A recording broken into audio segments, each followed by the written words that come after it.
mic, bring the facts. Erin in the ring, no turning back. Kobe got the numbers clean and clear. Experts in the mortgage space right here. Housing issues, yeah, we dig deep. Every word weigh when the stakes don't sleep. Credit war, you can feel that charge. Every point hit hard, every stance large. Capitol Hill, that pressure stay high. Consolidation makes the small ones fight. Servicing trails, every detail counts. Say it plain, then we write it out. No surrender.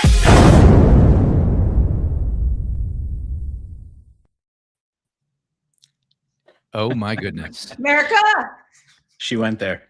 let's go. That was a quick costume change too. Wow. That's incredible. Well, people need to know those tattoos are actually real. Yes, absolutely. And the hair. Yes. I grew this out last night. That's Wowza. amazing. I love it. Did you have to buy that whole thing, or did you have that in the closet somewhere?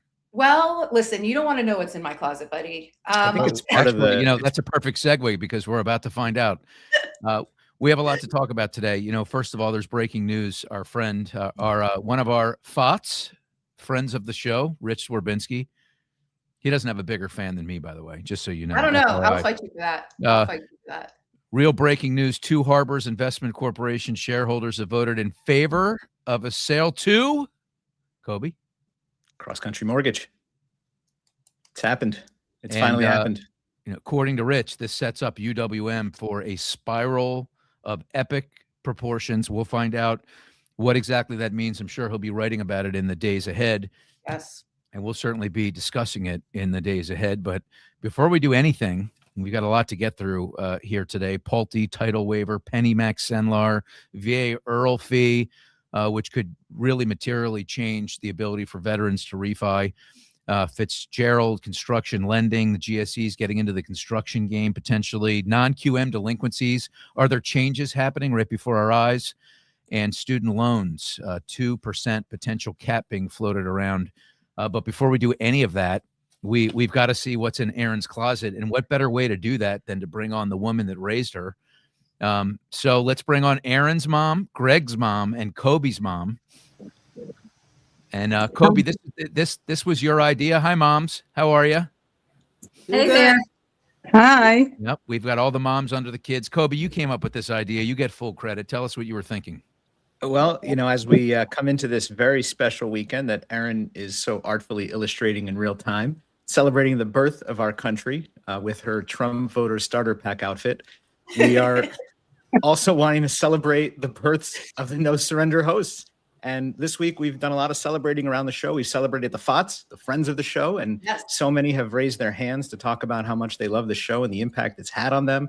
And I thought we should be celebrating our fans. We should be celebrating our country. But most importantly, we should be celebrating our moms, who are the reasons we are all here today. They're the mots. They're the mothers of the show. They're the moms. I mean, we have to. I mean, let's start off with Erin's mom. Good to have you with us. Hi. Do you go by Jan? Jan. Mm-hmm. Good to see you, Jan. Are you surprised that Erin showed up in this outfit today? I think she's rather calm. Yeah. I mean, It's tamer. how much time would it take for us to cover the question, what was it like to raise Erin D? It might take a minute or two. I can tell you a little story when she was a toddler. We were trying to get Erin to walk, and Erin did not want to walk. My cousin came over, and she had a beer in her hand, and she looked at Erin, and she goes, "Erin, you want a beer?" Up, walks right over to her. So I knew that. America. Yeah, America. Yeah, no, Erin. What's more American than beer? Yeah, exactly. I knew it. No, Erin has always been very smart. Erin has kept me on my toes, always. Very smart, very independent. You never know what she was going to do. She probably could write my name better than mine because I know she used to sign all the things from school. Yes. I can sign your name like a champ. Yep. She's good at sneaking out of the house. I know that. She's good at having a small birthday party.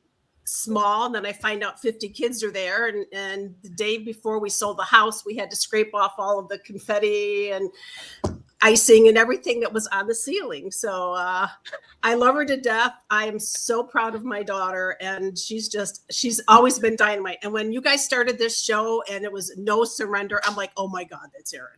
That is so Erin. So. How old was she the first time you got a call from school? Let's see who wins this contest.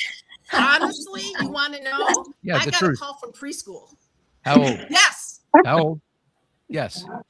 Yes. She Give us was a not guesstimate of how minding.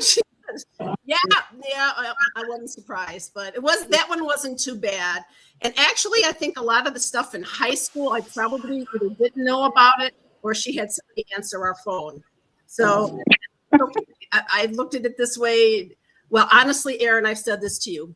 When Erin was growing up, she was either going to be in jail or a CEO. One of the two. Still undecided. Still undecided. TBD. both are equally optional at this point. Could be. Yeah. Coby, take the horns here. Oh, Yeah. I know that Erin and I have been dying to find out from Annabelle what it was like having Greg in the house. And Greg talks a ton about what a pain in the ass he was as a kid. And we just want to know from you, is that true? And give us a little bit of context around that. Well, you guys know it's true. Look at the intro to the show and what's going on so far. I mean, are all these mothers going to be the same, have the same story to tell?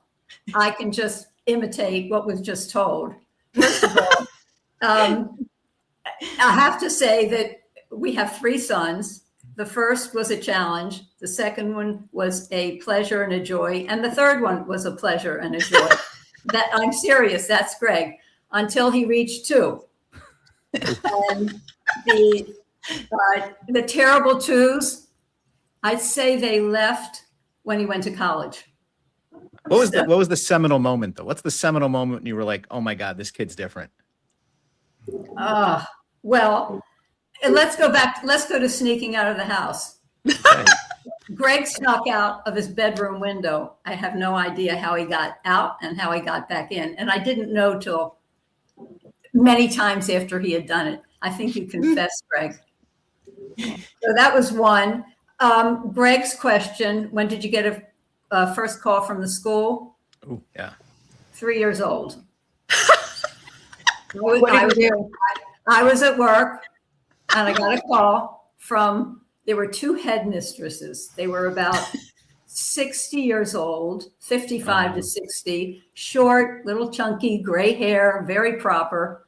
And they called me at work and asked me if I would stop by on the way home and meet them in the office. So I did. And they said, Mrs. Scher, we would just like you to know that for all the good money that you're spending in here, he's spending so much time in the office. And I can't repeat what they said. Yes, you can. Actually, you can. No. Yes, no, you can. I can't. Yes, you can. We insist. I can't do it. You can use. Well, okay, better. I can use. All right. They said, Mrs. Scher, for all that, we just cannot have Greg running around the playground saying, F you, F you.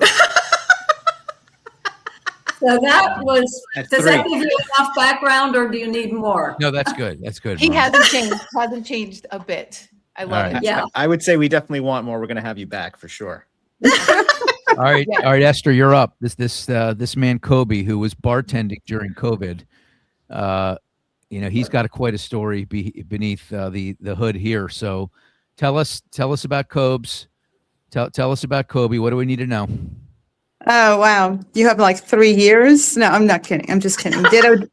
I do want to say ditto, because I think we all have children that are very intelligent, that always thought they were smarter than us from birth on. And we truly enjoyed it. There were a lot of challenges going from preschool. Our favorite one was when he was in first grade. Coby read very quickly. He was one of the first readers, so he was always very bored, but he was always correcting the teacher.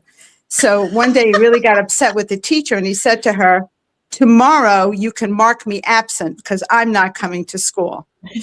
And yeah, so that's just a little blimp of it. But we've had a, you know, preschool, elementary, high school, college, but you know, we're here, thank God, and we're very happy. And we've got this in the past, like we all do. So, but we've got some good memories too, which is very, very, very important to us too. Go ahead. Keep going.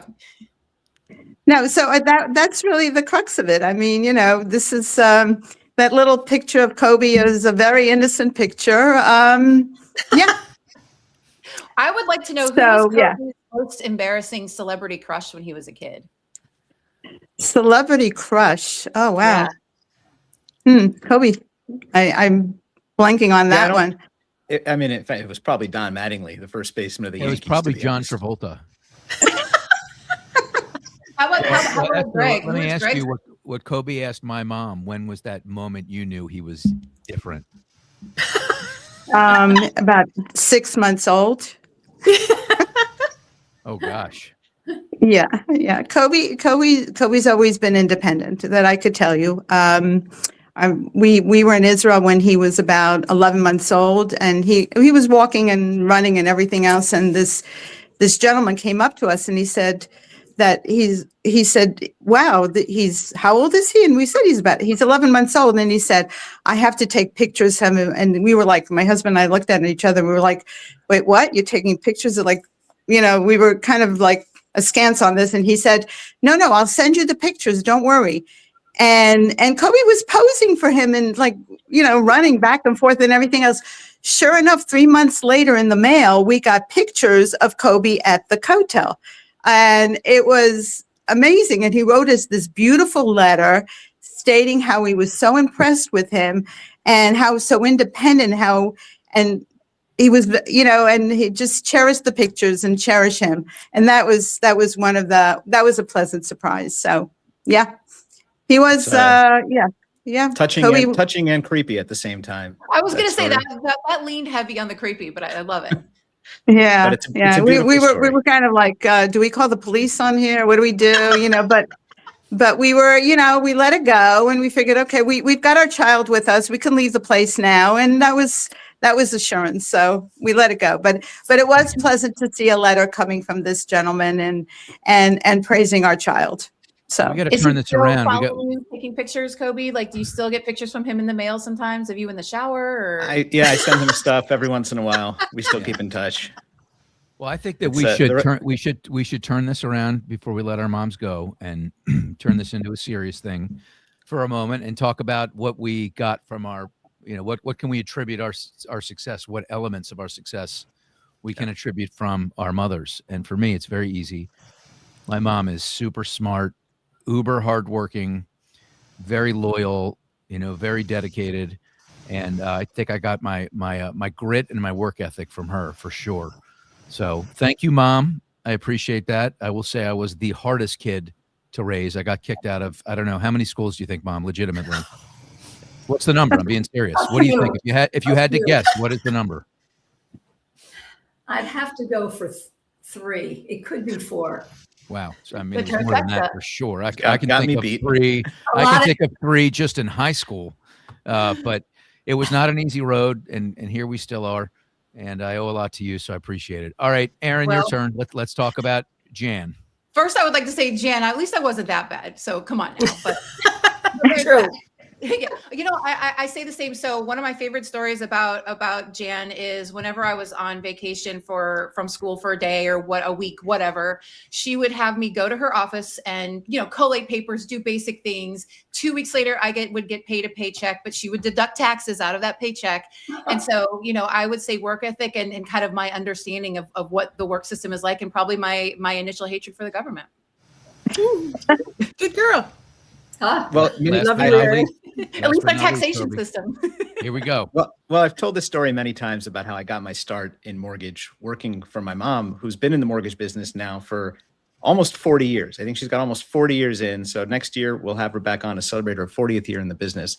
And I started, and then when I was 10 years old, helping her in the office, 10, 11 years old. And then when I was 19, 20, she got me my first job at Fleet Bank on the East Coast. And I remember I got to that job and I thought I could just call my mom every time I had a question about something, and she would just be my Claude or my Chat GPT. And very quickly, she made it clear that I was on my own to learn the business and to figure it out and to find my own mentors and find my own resources. And I remember being very upset about that because I was like, what do you mean? You're my mom. You're supposed to help me. But she taught me how to help myself in that first job. And that's a lesson that stayed with me ever since. And now coming into my 29th or 30th year in the business, it's still very much with me. So I appreciate that. Yeah. So today we celebrate you three moms. Nayoung, pop on here real quick before we let him go. I do have a question. Come on, Nayoung. Hold on, moms. Stay on. Get on here, Nayoung. Where are you, Nayoung? You better be listening. There she is. Nayoung is responsible for putting all these crazy ideas together. Nayoung, without naming anyone in particular, how long would you say it took cumulatively to get the moms to figure out how to use the links, what to do, the whole thing? Cameras, microphones. If you had to package it up in the last couple of days, how much time did you have to dedicate to this? I would say, let's just keep this a one episode only kind of thing. Okay, well that explains it. Needless to say, hours. It's hours. We're Yeah, there. We're there. Okay. All right, Nayoung, thank you, moms. Any closing thoughts here before we let you roll? But they did great. They did great. I think we all love you guys. We all love our Definitely. Absolutely. So Erin, Thank you for the opportunity.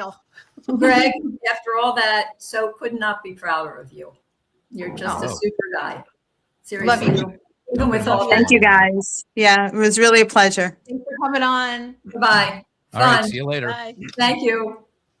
Bye.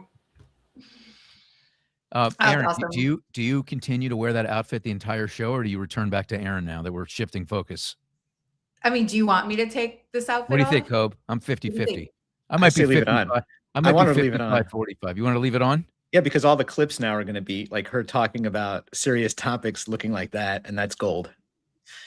It's going to be like, why is Kid Rock breaking down the VA? Listen, funding Vox fee? Populi, Vox Dei. Yeah, we're gonna have these clips going around. I think maybe time to swap it out. I don't know. That's what I think. There you go. Come on. Let's get back to Erin D. I was overruled. Okay. Back Is to she Erin frozen? D. Oh my goodness. Whoa, what was that, a hairnet? What the hell was that? Like a skull cap. Yeah, it was a wig. Yeah. That's amazing. Just, don't go robbing anybody after this. All right, if you need a loan, we got Put the you. tracksuit back on too. But now you're stuck with this. I can't do anything about this. So I mean, it looks great on you. On second thought, please put it all back on. All right, so all right, let's get into the news because we got a lot to go over here in the next 40 minutes. That was amazing, Coby. Great idea. Thank you for suggesting it. Really came together. We're so fortunate to have our moms, right? I mean, mine's in Absolutely. my 80s. I don't know about you two, but every day is a precious gift. So at the top, we talked about cross country winning out the bid, according to Rich Swerbinsky of Two Harbors. Any thoughts on that before we get into it? I think it's Early probably moments. the right decision. Probably the right decision, but we'll see. Yeah, early moments here. This did feel inevitable for a long time. Then there was a period of time when Two Harbors tried to vote twice and they couldn't get enough shareholders in, where it looked like was it 3 times that got canceled? 2 or 3 times where it looked like the tide might be turning in UWM's favor, and it looked like Matt Ishbia might have pulled a victory out of nowhere. But much like the referee in the World Cup match last night, at the last minute, their legs were taken out from under them, and cross country stumbles across the finish line here. And what this means for UWM, I think those opinions are across the board right now. I'm not sure this is the initiation of a death spiral, but I know that opinion is out there. But certainly not a good look. Certainly a big L for UWM. But when you're playing in the major leagues, the L's get plastered across the scoreboard, and you got to deal with it. So interesting to see how they come back from this. Yeah, well, there was an announcement today that also this has not been a good day for them because one of their biggest groups that sends a lot of business to them, run by Mike Cordes, Nexa, also had an announcement to make. I don't know if you guys have this at your fingertips right now. I think that you do. So he announced a new initiative and is going to be, I think, co-issuing potentially with also cross country. Who can read his post? I don't have it queued up here. Erin, you Oh, I want to take the horns here? No, I don't have it up here. I don't Okay. have it up. Probably not best. I'll grab it really quickly, but Okay. so Mike announced Evolend. Yep. He announced Evolend. It's the evolution of the mortgage industry, the way it should have been for loan officers and for loan officers, because they are exactly this industry should be about. He doesn't specifically mention cross country here. No. But it is mentioned. I'm not sure by whom, that they're going to be, spinning off servicing in multiple directions, potentially getting into a deep relationship with cross country. I think there's a lot here to unpack. I think that on a positive note, not predicting any downfalls, I think we've really got to tip our cap to what Ron's been able to do at cross country. I mean, he's playing in the big leagues. Definitely. He's big time. He's crossing over into servicing. Now he's crossing over into the servicing acquisition game, potentially co-issuing. There seems to be very little that he can't accomplish when he wants it. Well, and I think, now is the perfect opportunity. It's almost like the Berkshire Hathaway model, right? Like the industry right now is in a down phase, and he's taking full advantage of that. And so when things pick back up again, he's going to be absolutely poised to be at the very top of it. Yeah, it's a scramble. The other thing for UWM that I talked about a couple of weeks ago was the fact that they were just recently put in contempt of court by a federal judge for not putting Matt Ishbia out to testify in the case with Atlantic Bay, where Atlantic Bay is challenging UWM's all-in mandate to say, this is not, there's disparate impact here, and it's a penalty, it's not actual damages, and that could be the end of the all-in mandate. And so if we look at them losing this deal, their stock price plunging, losing the all-in mandate, does that create a whole different future landscape for UWM and the broker channel, especially if Nexa starts to go their own way? Nexa, one of the biggest, if not the biggest, in the broker channel right now. So lots to see, lots to kind of wait and see here. But I still, for as much as I criticize UWM, I still respect what they've built, and I still respect their operation. I still respect certain parts of how they're committed to the industry, and I kind of feel like if anybody's going to find a way to recover from this and regain their footing, it's going to be them. So I still think we're going to see an act 2 here. Yeah, I think an interesting way to look at it is you're only as good as yesterday, right? I mean, Matt Ishbia rewrote the book here. You got to give him, if you were looking to give somebody credit for taking the broker channel from a paltry 8% up to the 28-30%, he would be the guy. He would be on Absolutely. that. He'd be the only face on that Rushmore, and he deserves credit. Having said that, things change. And just like BlackBerry couldn't figure out what to do to become the iPhone, this could be UWM's BlackBerry moment here. I hope it's not. A lot of respect for what Matt's built. I mean, it used to be that you could say to someone you were recruiting, don't go the broker outlet because you won't have any control over your files. The tech is terrible. You'll never be able to get a hold of anybody. The pricing will be awful. All those things are not true anymore. I mean, if anything, they excel in every one of those departments, and you've got to give Matt credit. So definitely don't want to lose sight of that. Let's jump into the Pulte title waiver. That's not it, Coby. I don't know if you gave me anything here, but I've got so many things on my screen. Essentially, Open Door bought Doma, and Doma built the GSE title waiver program, which has been extended. Coby, you have some very strong thoughts on this as it relates to Open Door somehow finding their way into the mainstream plumbing of the GSEs. Yeah, it's a story of innovation having strange bedfellows. The title waiver program, I think it's great for the consumers, great for the industries. What they're doing it in a limited geographic area, 80% or less LTV with no historical defects. There's 2 vendors that are at the crux of this. It's Doma and Westcore that were selected. Doma I think it was already after they were selected as a partner, and they just had never been profitable since they went public in 2021, was subsequently purchased by Open Door.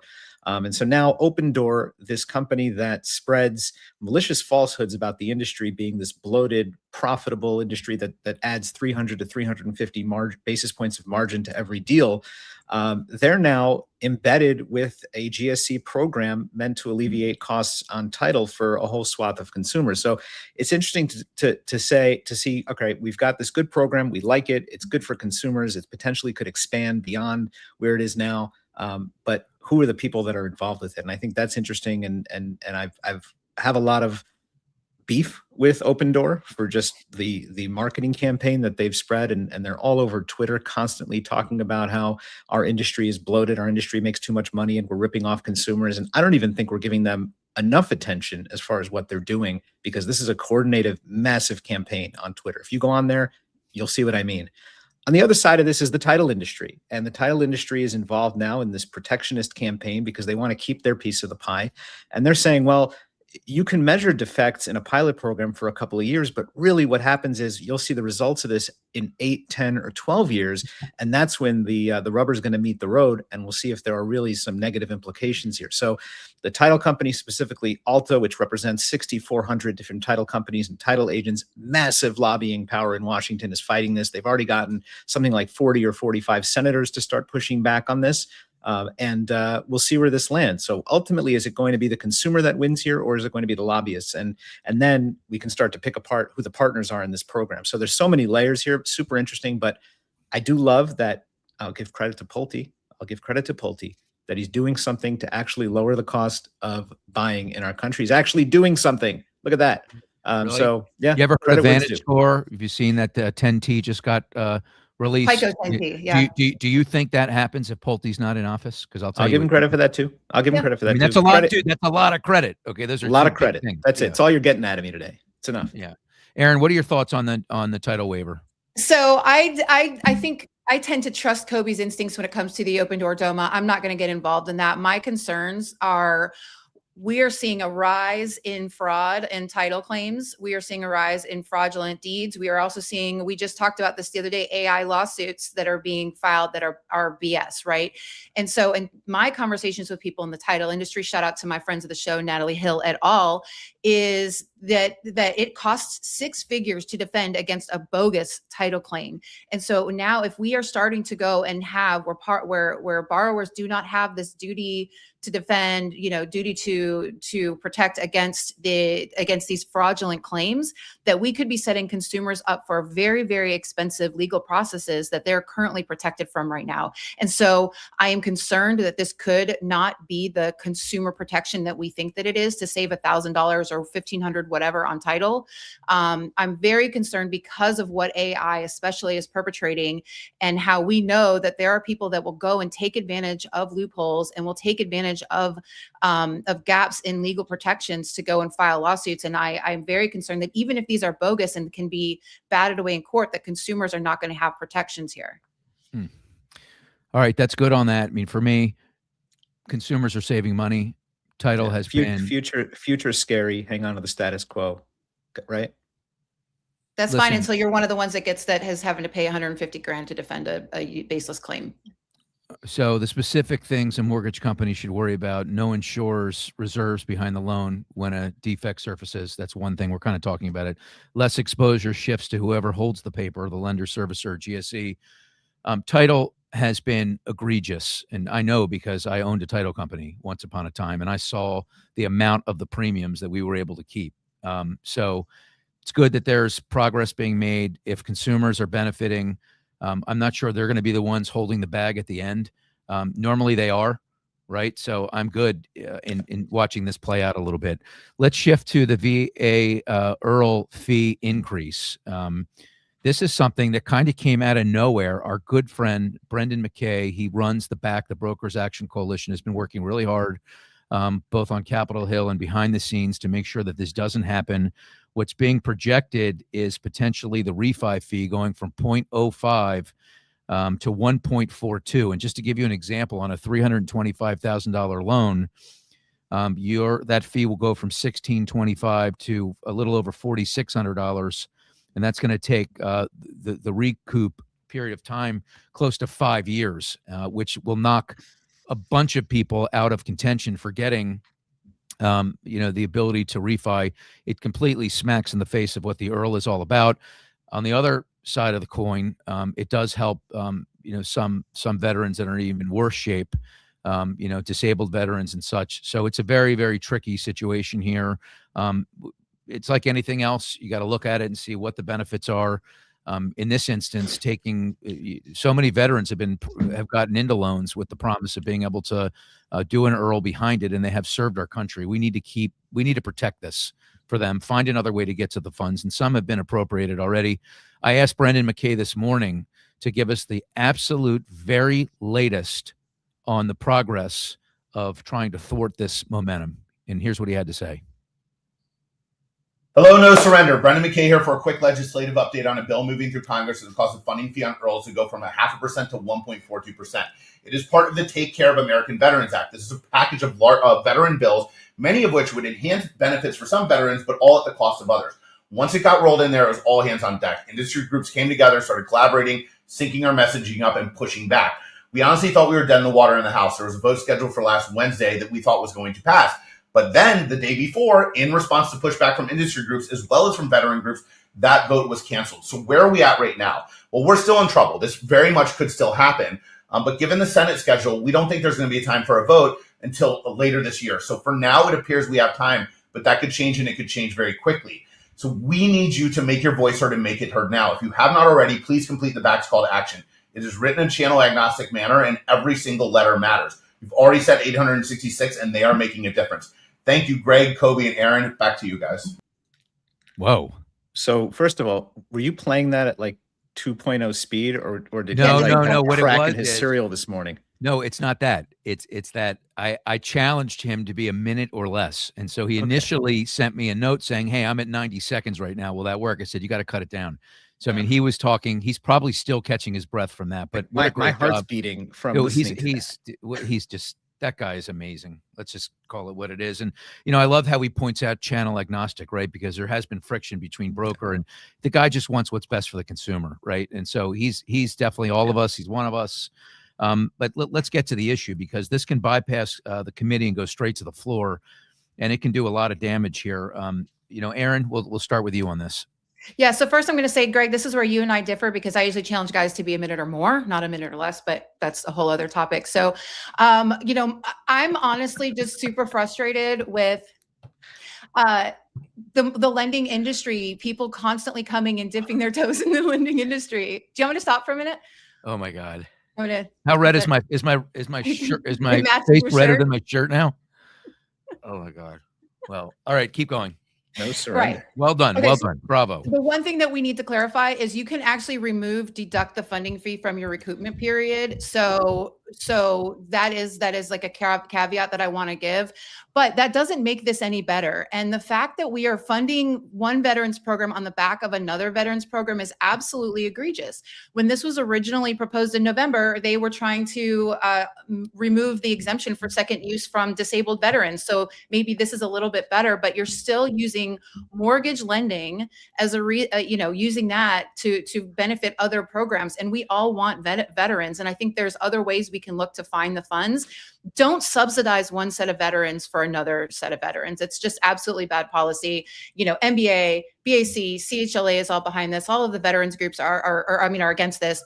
All the veterans groups are against this. And I just don't understand why we are trying why we're having to hurt one set of veterans for another. It's absolutely egregious. I mean, Coby, can you imagine rates going down, 1% to 5 7/8, and not being able to help veterans that you put in at 6 3/4 all of a sudden because of this? Yeah, I mean, this hurts the most. This hurts the active military and active duty more than it hurts anybody else. Those are the people that are moving around, they're buying houses, or the people that are just recently the veterans that have just recently retired and or discharged and are moving their families.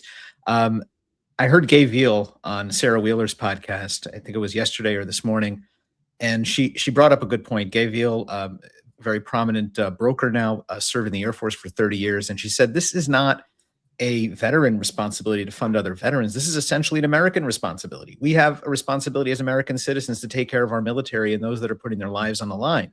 And without draping myself in the flag here, she's 100% right. You know, the other thing that this does is on subsequent VA loans where disabled veterans were exempt from the funding fee. Now you're only exempt from that funding fee if you're 80% disabled or more. The bar for anybody 70% or less on a subsequent VA loan is now no longer eligible for the waiver on the second time around. Now, if you're 70% disabled, that's still a significant set of injuries. Imagine if you lost 70% of your capabilities today, and what that would look like for you. So again, we're not just punishing people on the refis, and look at all the people that are coming out of the last couple of years with VA loans who were told, you know, wait for rates to come down a little bit because here's what your funding fee is going to look like. Here's what your payment could look like. And now, you know, that's changed dramatically. So that's unfair. But then also taking away that benefit from the subsequent VA loan use, that's bad for the industry, bad for our military, and just a bad look. And there's just other ways to fund this. And I don't like the way this is set up. And I don't like the way that we have to challenge it and point out the fact that you're taking from one, you're robbing Peter to pay Paul, so to speak. You know, I think we should all come together and get rid of this thing as fast as possible. There's another part here that we're not talking about, and maybe it shouldn't matter. NFM, my company, we're probably 15% VA loans. The industry as a whole is probably 10 to 12%. And in a favorable rate climate, that number goes up even more. And so we're already in a rate compressed environment, a revenue compressed environment. And so there's that factor too. That should probably be the last thing that legislators worry about. But for us inside the trenches and at mortgage companies, it's a scary thought to think that we can't add VA IRRRLs when the going gets good. Before we move on to the next topic, before we move on, I need to make a quick correction. When we were talking about the UWM, Coby said Atlantic Bay. It is not Atlantic Bay. That is in the lawsuit with UWM. It's Atlantic Trust. And so just want to make sure we make that. No problem. Appreciate you doing that. As long as you go back and correct it, it's good. Hey, we've been talking about this FOTS thing, and we have a logo now. We're getting swag built up. If you're a FOT, an FOT, you're a friend of the show, right? And a friend of the show is actually a FOTS. And if you're from Boston, that's not going to sound good, by the way. Try and say FOTS 5 times in a row. But we have a friend here that we know is watching. We love this guy. I mean, who's got better energy than Larry Silver? I mean, this is a Maryland guy. He mentors young athletes. The guy, he's someone that gives back in every way possible. He's also a hell of a recruiter, by the way. He helped us grab our direct-to-consumer guy.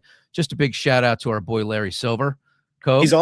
He's also the guy that took pictures of me when I was 11 months old. I don't know if you knew that. He's the same guy. It.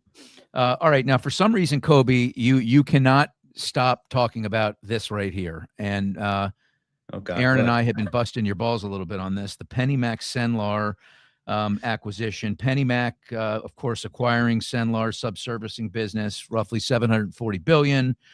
And recently it closed its Franklin, Tennessee site and cut customer direct roles, citing macro conditions, rate outlook with severance and some internal transfers. You feel like this could be a canary in the coal mine.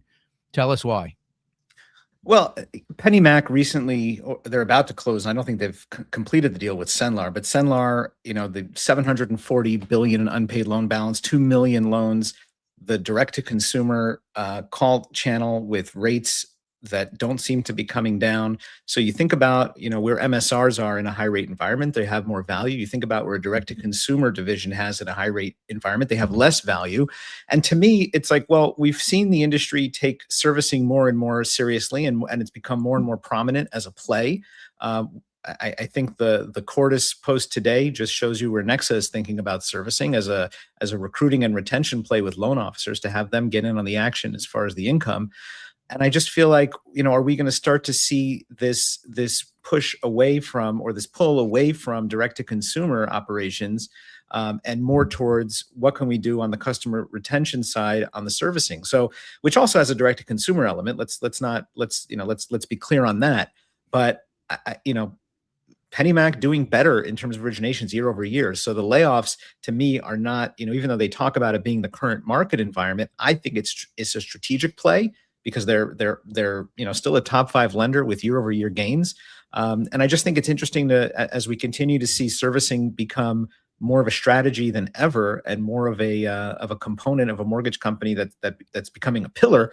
I think to me it's worth talking about and thinking about. So that's why I was interested in it. I know you two thought it was kind of a non-story.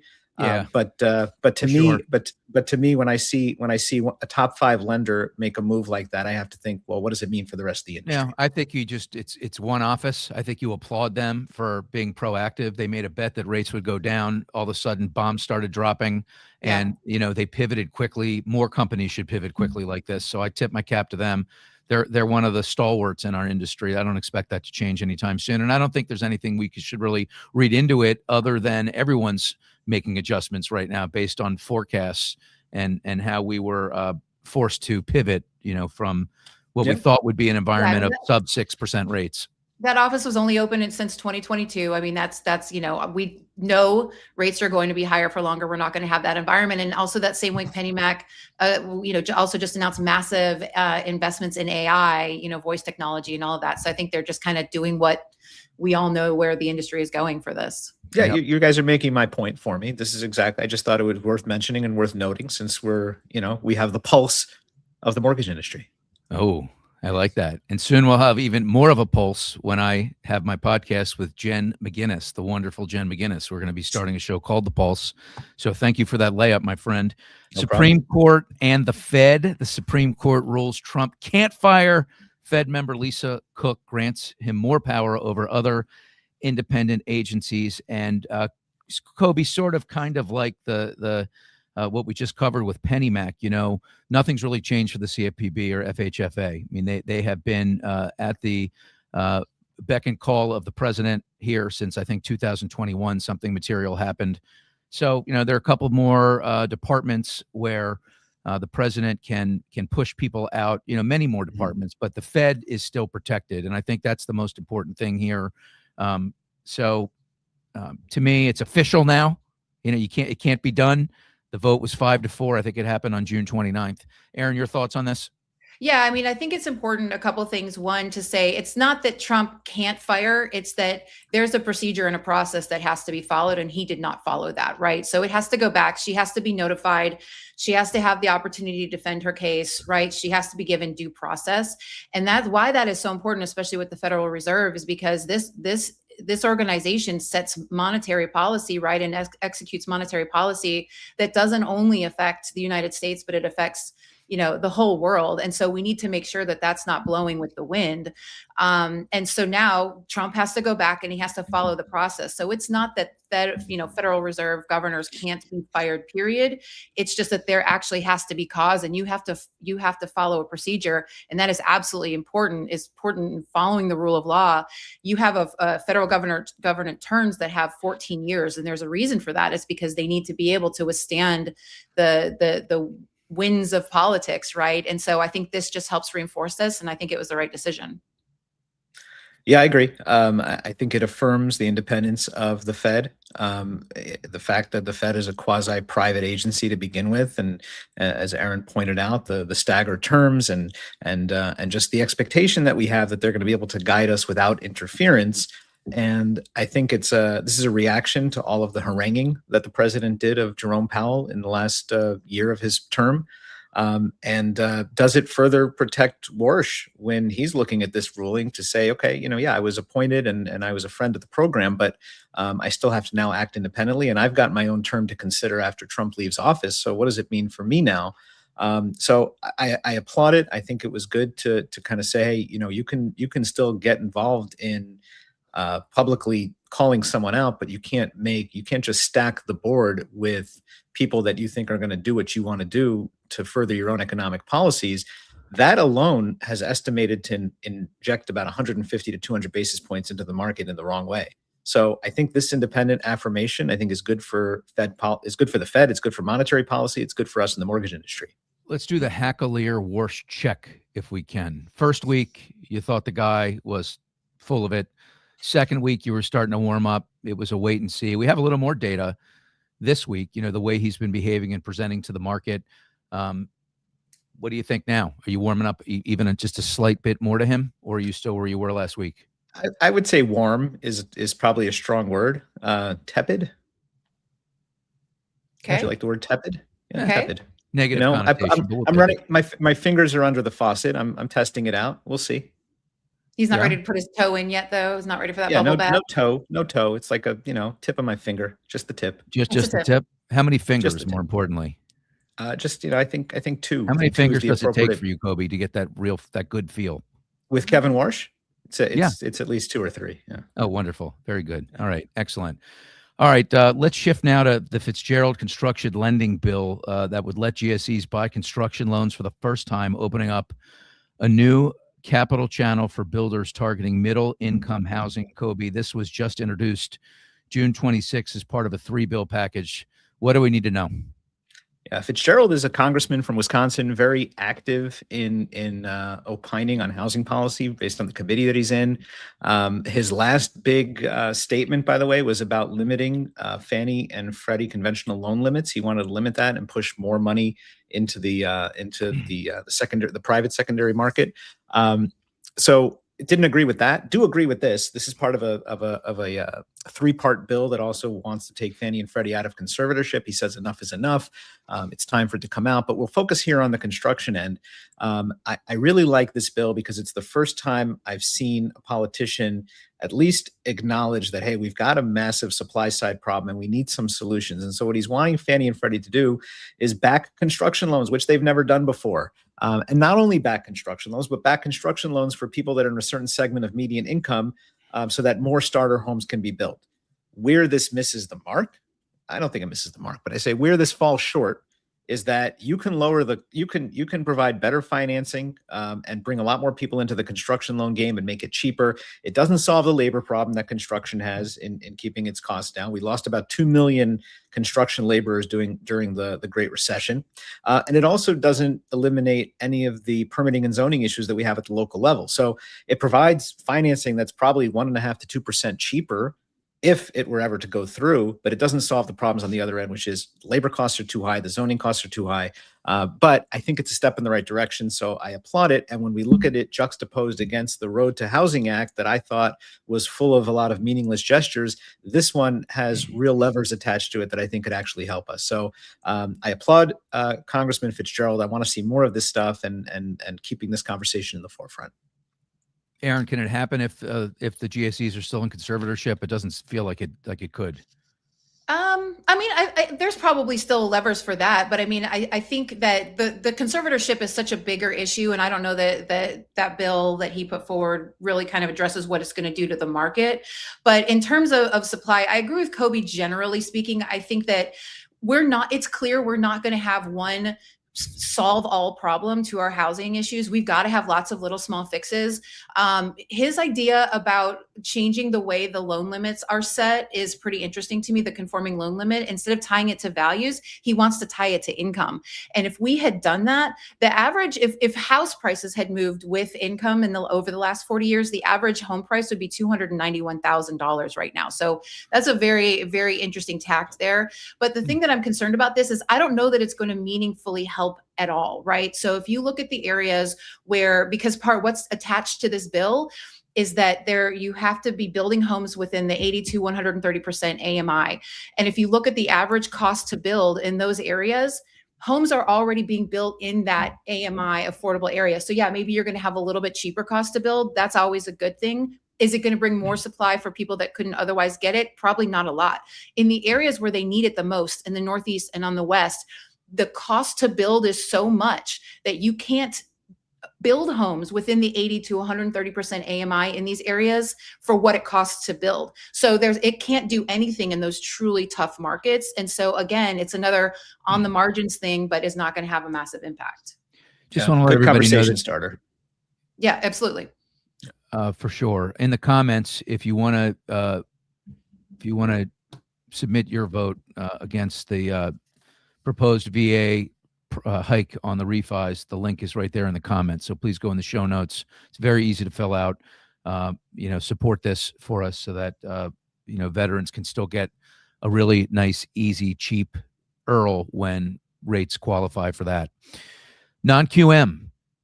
So, Erin, you and we must be talking to different sources. I mean, I think we all see that there is some fracturing there in certain aspects. We know about what happened in Baltimore. We know that there's certain pockets, but you first brought to my attention with Coby during our production meeting this week that that's starting to spread a little bit more, and that you were hearing that some of the lenders, wholesale lenders, were starting to move and tighten things up somewhat, not drastically, but in terms of appraisals and other things, especially around the DSCR. Yeah. And I can tell you that I checked with our underwriting manager, and we just closed 170 of those non-QM loans for about 170 million in June. Not seeing anything on the baseline ratio, anything on below 1, which I know you feel strongly about, and we're seeing some tightening on appraisals, a little bit more scrutiny there, for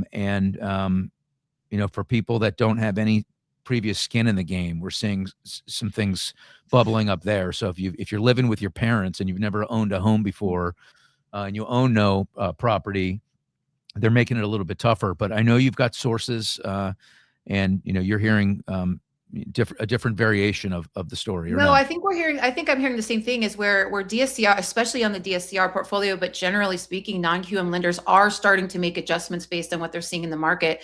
I had dinner last night with a non-QM lender, and same thing mirrored, where especially DSCRs and especially around short-term rentals, they're tightening up their guidelines there, right? And so the short-term rental thing is a big deal, but to get below a 1.0 DSCR ratio, you've got to have a much lower LTV. You've got to have a lot more assets in the bank. And so what I think we're seeing, and I think the crux of this, is that everybody's, not everybody, but the people that are out there saying that non-QM is the new subprime, what we're seeing is completely different than what we saw in subprime, because we are actually seeing them make adjustments in real time to delinquencies.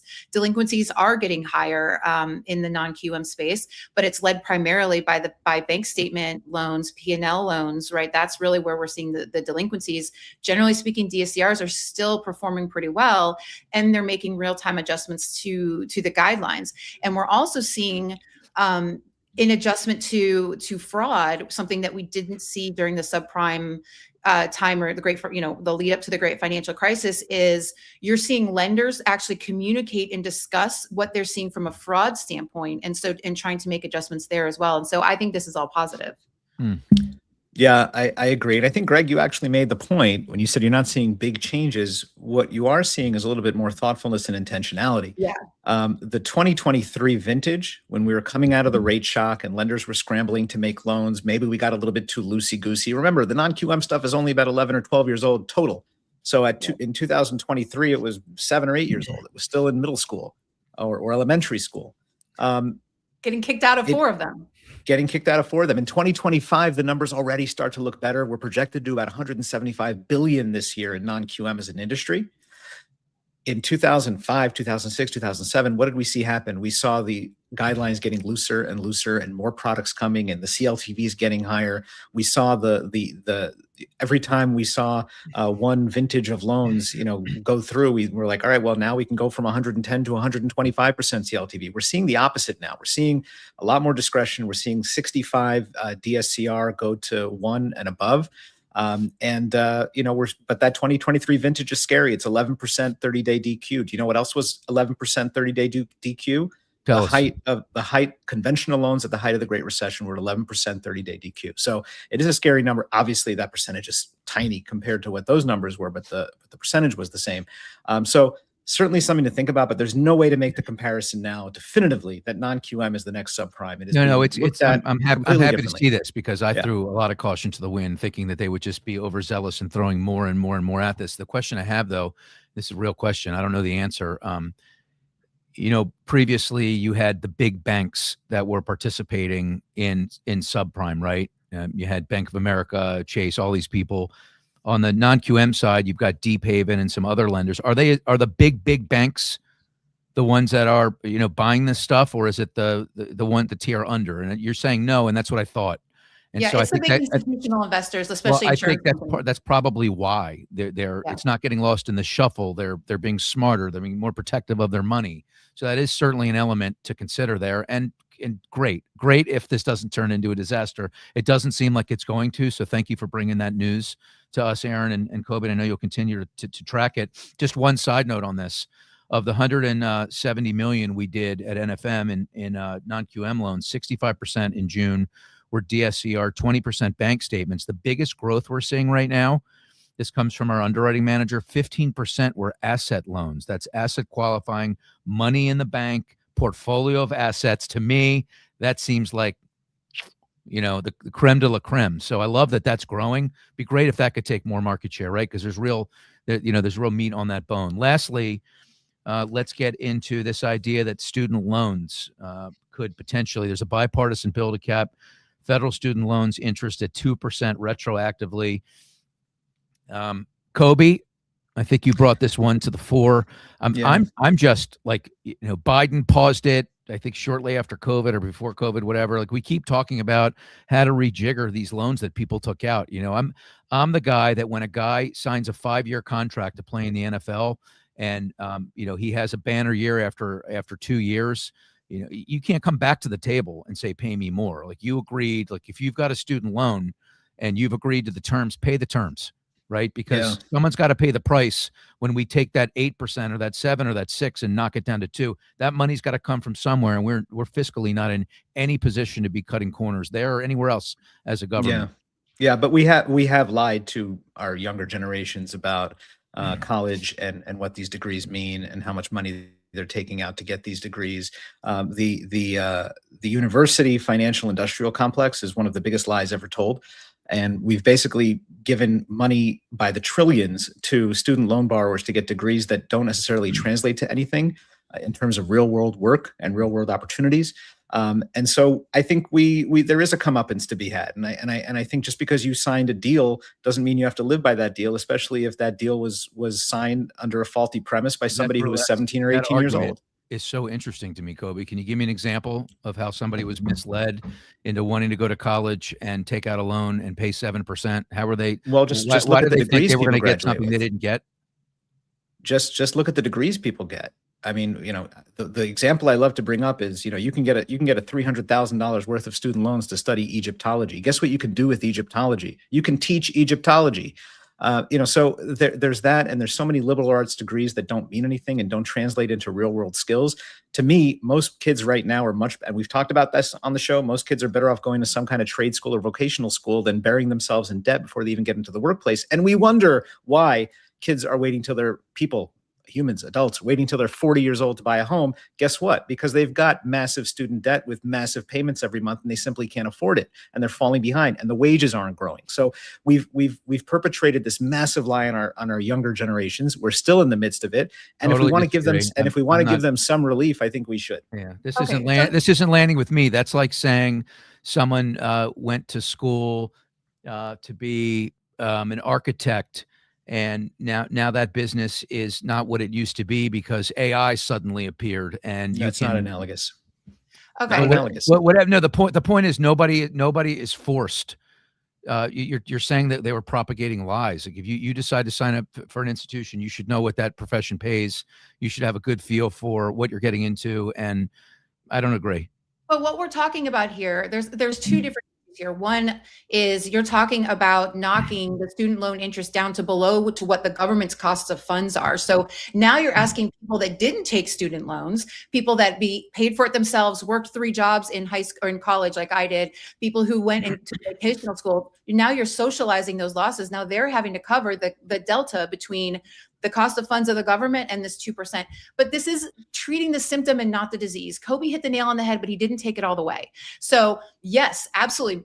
Student loan money is too easy to get. You allow these 18-year-olds to get in and take out with like no limits, all of this money, right? They can't discharge it in bankruptcy, and the universities have zero skin in the game. What we need is a structural fix to our student loan system. You need caps. You need to be able to discharge it in bankruptcy, and you also need universities to have skin in the game, because I guarantee you things will change if they have to start being responsible for this. And we've seen, I don't think that it's just by accident that we've seen an actual explosion of all of these for-profit universities when we've made student loans so easy to get. And what we're seeing now, because now everybody knows what an absolute bane in our existence these student loans are, people aren't getting them. MBA programs are down. These private universities are now losing money and people are not going. And so I think that this is good, meaning like we've seen how bad this is, but we need to make a structural change to the system. Yeah, From the our structural industry's change should be perspective. lowering costs. It shouldn't cost you $90,000 to go get a liberal arts degree. Correct, Well, but when the that's what government she's will talking about. continue to fund it, where is their incentive to lower the cost No. of tuition? This is all about votes. Okay. You're talking about the most educated people, and neither party wants to stick them to what they agreed to. So this is why this has been bounced around so much, because you want to be on the side of the people that are educated, because those are the ones that mostly vote. Well, I don't think we should be subsidizing student loans. So to be I don't know clear, about that. I don't think we should be doing that at all. But we have to structurally fix the system itself. That's the problem. And this Coby? should concern us as an industry. We've got potentially by the end of 2026, 13 million student loan holders to go into default. 2 million now, 13 million by the end of 2026. That should concern us if we're thinking about qualifying people with these high payments, and now they're going to go into default. And that's going to, they But can't yeah, get an FHA Erin's loan. right. The universities have no incentive to police themselves. They have no incentive to keep the cost down, because they know that no matter what they raise tuition to, the students are going to get the loans to match it. And that's a broken system. College It's is incentive. a racket. You want to start fixing cost of mortgage, cost of everything, like the cost of that education, those 4 years has gotten way out of hand. And absolutely, That's our families should be having conversations about, is it worth it? I'm talking to my kids all the time. I talk to my wife, who's a doctor. She went to school for 17 years. If you're going to be a doctor or a lawyer, you can't avoid that. You should go do that. But for my kid who loves to code, I see no reason why he should go to college. He's not going to be either of those other two things. He's going to build shit, and he's going to sell and do things like that. So I'm not interested in him going to college, most likely. And I know a lot of people my age that have kids my age that feel the same way. Is that bad? Is that sending the wrong signal? To me, you No, get kids absolutely out in the not. workforce sooner. No, It's a better thing. we applaud that. That's Yeah, Yeah. I know you do. I'm not You arguing. should, Coby. but taking student loans to 2% is going to have the opposite effect. It's the wrong incentive. You're just going to encourage people to borrow more. You made a deal. You signed a piece of paper for 7%. Kobe's saying these people were misled. You knew what you were getting into. Pay the fucking bill. I'm not sure they all knew what they were getting into when they were 18 years old. These are 18-year-old dum-dums. Listen, Yeah.